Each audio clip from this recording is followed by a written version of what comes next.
Good morning to you. Welcome along to Thursday morning's OTB AM. It's Ger and Andy here with you today because Owen is off doing some journalism. We'll talk to you a bit more about that later on. Andy, how are you? Grand. There's lots going on in the world. Yeah, it seems to be. Yeah. I met an old buddy of yours, was it yesterday? The day before yesterday? Vladimir Klitschko. He's in very good form. Yeah. The world seems to be good to former heavyweight champion of the world, Wladimir Klitschko, right now. Oh, why wouldn't it be? What is he, 6'6", probably about 240 pounds. Good looking guy.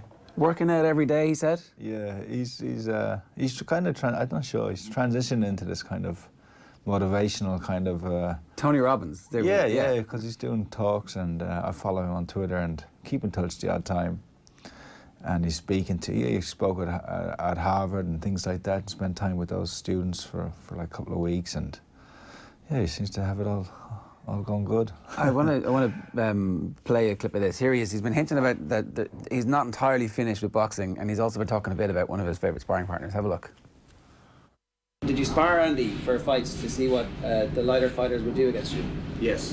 What were they like? We did spar. Oh man, he's a softball. He was extremely fast with his hands. He could reach unreachable. So it was difficult to reach, but he was doing a really great job. It was challenging for me, even though he's lighter and smaller, but it was challenging for me to spar with him. I mean, it was an amazing sparring partner. How many times did you spar with him? Like loads, was it? Yeah, we'd always do like four rounds at the most, usually 2 at the end of each sparring sessions. Right. Yeah. So he'd be fairly tired, so you could actually hit him. Yeah. Were you allowed to hit him? Yeah, well, it's kind of like poking the dragon or something, you know what I mean? The Russian bear. You don't want to do too much.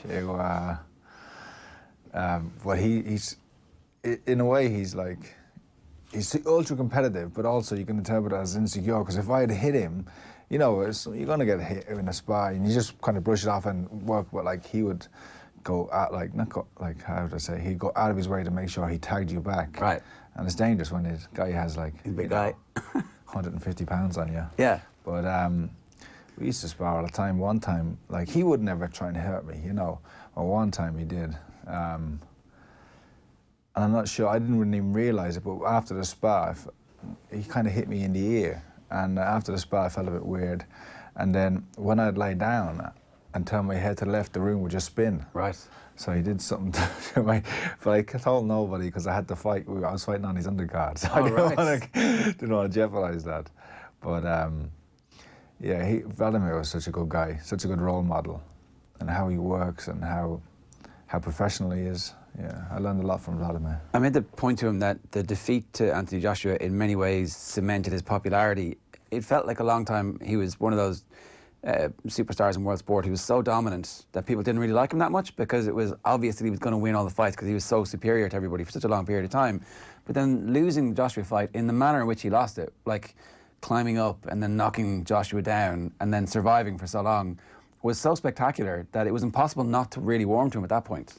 Yeah, and it's funny, like, he had those 10 years of dominance, and his fights wouldn't even make the papers, you know what I mean? You know, it was pretty unfortunate for him, because he came along when there was a real lull in the heavyweight division. There was no real rival for him. Yeah, you know, I mean, Lewis had retired. His brother, obviously, but yeah, but they were never going to fight. No, and yeah, but like, if you look back at some of those fights he had, you might not be aware of them, but most of them, 90% of them, were dominating performances where he didn't even get hit. But there were a couple of good fights in there, especially with Samuel Peters. He was up and down in that fight, and you think that would have been a platform for him to, like, it was on HBO, he fought Samuel Peters, a former champion, and they had like a up and down fight, both were knocked down, both got back up. And, yeah.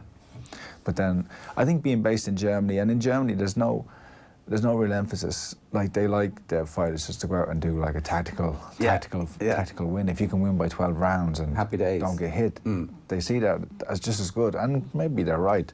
That's just as good as being in a ding-dong battle. I mean, it's not. Come on, we're... I know, it's also entertaining. They're totally wrong. Yeah, but the Joshua fight did a lot, because I think it opened him up to a new, like, obviously with Joshua's crossover appeal, people were more interested. and how they both conducted themselves and how they fought and how they after the fight.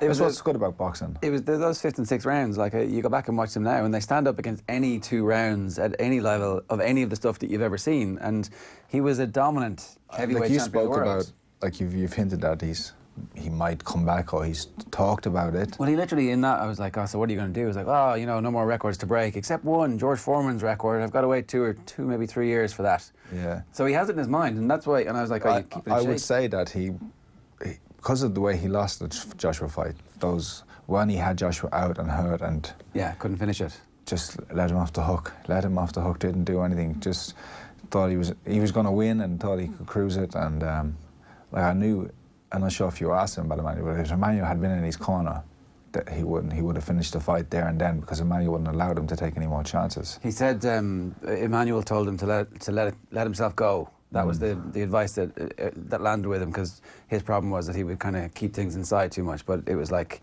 in the middle of fights, he'd be screaming at him, going, "Get out there and kill him!" Yeah, all the time. Because Wladimir was so dominant, like those fights in Germany where he'd have the guys ready to go, but he'd still box cautiously. Yeah.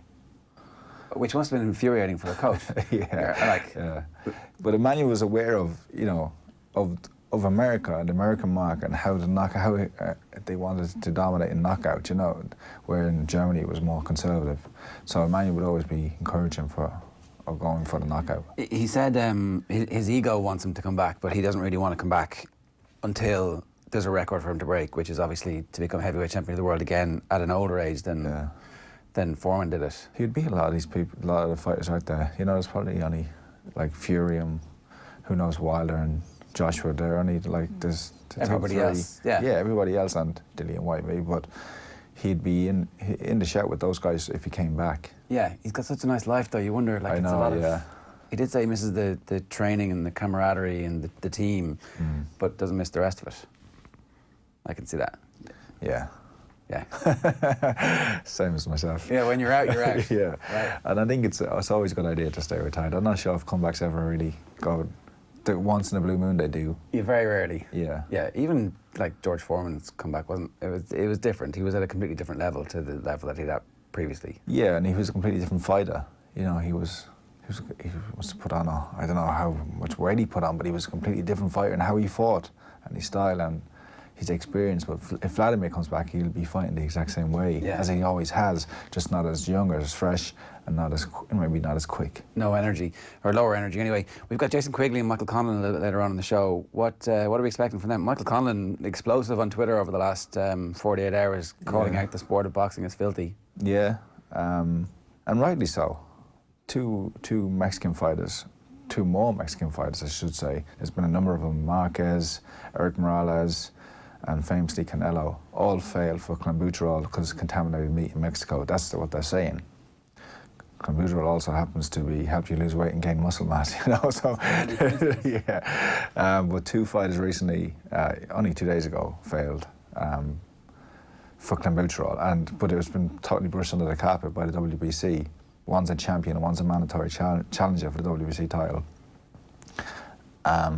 Because they're based in Mexico and they're probably fully aware of the Mexican meat argument. So Conlon was, and a lot of boxers were, but Conlon more so than most was striking out about it. They're both fighting in December as well, so it's not like it's they're in quarantine for a short period of time or whatever. So that is coming up a little bit later on. We're going to talk with the 2 lads. That's coming up after 9 o'clock.